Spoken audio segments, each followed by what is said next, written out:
ჩეხეთში რუსეთის მართლმადიდებელი ეკლესიის მიტროპოლიტის დაკავებას სავარაუდო ნარკოტიკული საშუალებების შენახვისთვის მოსკოვი მკაცრი რეაქციით შეხვდა. იმის მიუხედავად, რომ შემთხვევის პირველ დღეს კრემლში საკითხზე კომენტარი არ ჰქონდათ, მეორე დღეს რუსეთის საგარეო საქმეთა სამინისტრომ უწყებაში ახსნა განმარტებებისთვის დაიბარა პრაღის ოფიციალური დროებითი წარმომადგენელი იან ონდრეიკა და მას პროტესტი გამოუცხადა.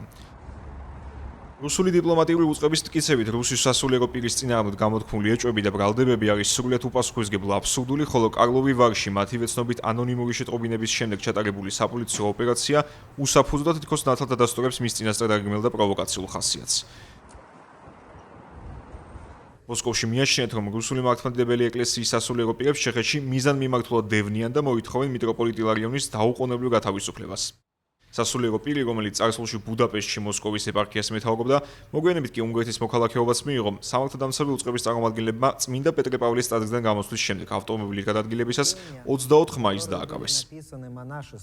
მედიის ინფორმაციით, მათ გადაწყვიტეს სატრანსპორტო საშუალების დეტალური დათვალიერება, გადროსაც მის საფარგულში აღმოაჩინეს ჯერჯერობით დაუდგენელი თეთრი ნივთიერებით სავსე 4 საშუალო ზომის კონტეინერი. თავად მიტროპოლიტ ილარიონი უარყოფს რაიმე კავშირს უკანონო საშუალებებთან და მომხდარს პროვოკაციას უწოდებს.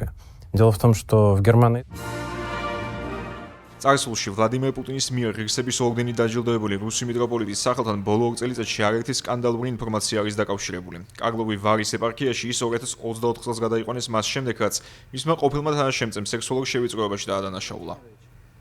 ჩეხური მედიის ცნობით, ადგილობრივი ხელისუფლება 2025 წლის ბოლოს განიხილავდა მიტროპოლიტ ილარიონის შეყვანას ქვეყნის სანქციებულთა სიაში. რუსულ სადაზვერვო სამსახურებთან მისი შესაძლო კავშირებისა და პრაღისთვის დამაზიანებელი საქმიანობის ხელშეწყობისთვის. ასეთივე ეჭვები ჰქონდა შვედეთის მთავრობასაც. გამოძიების სამიზნე გახდა ვესტეროსში მდებარე რუსული ეკლესია, რომელიც სტრატეგიულად მნიშვნელოვანი აეროპორტის სიახლოვეს მდებარეობდა და სკანდინავიური ქვეყნის ხელისუფლებას აფიქრებდა, ხომ არ იყო ჩართული მიტროპოლიტი ჯაშუშოვ სქემაში და ხომ არ ცდილობდა მოსკოვი ამ გზით გაეძლიერებინა თავისი ჰიბრიდული ომის მანქანა.